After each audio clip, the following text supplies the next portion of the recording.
यहाँ पे काम हो रहा था वोटों की खरीदो फरोख्त का। ये पर्चियाँ दी जा रही थी, ये ID कार्ड्स की कॉपीज़ हैं, आप देख सकते हैं ये ID कार्ड्स की कॉपीज़ हैं। और ये हमने वहाँ से बरामद किया है। ये मुकद्दस किताबें हैं जो वहाँ पे पड़ी हुई थी। ये शाम से जी इंजील लिखा है और ये सूरह यासीन जो है ये भी मौजूद है वहाँ पे।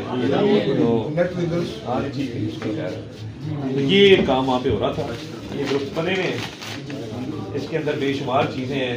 ये बेहुरमती के साथ किस तरह इन्होंने यहाँ पे रखा हुआ है इसको, और ये हाथ रखवा के तो कह रहे थे कि जी आप हलफ देंगे आप पीपल्स पार्टी को वोट देंगे। और ये बंदे अपने रंगे हाथों पकड़े, तीनों खड़े दिखाएं जरा,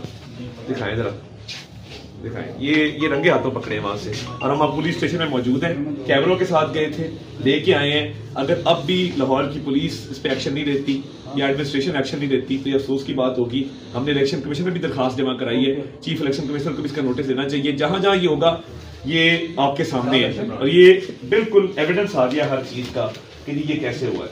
तो ये इस मामले को हम ऐसे नहीं जाने देंगे। ये बिलावल भुट्टो जरदारी साहब लाहौर आए हैं लाहौर का अमन खराब करने, और ये मामला जो है ये बिल्कुल इसको आखिरी अंजाम तक पहुंचाएंगे, कानूनी कार्रवाई करेंगे।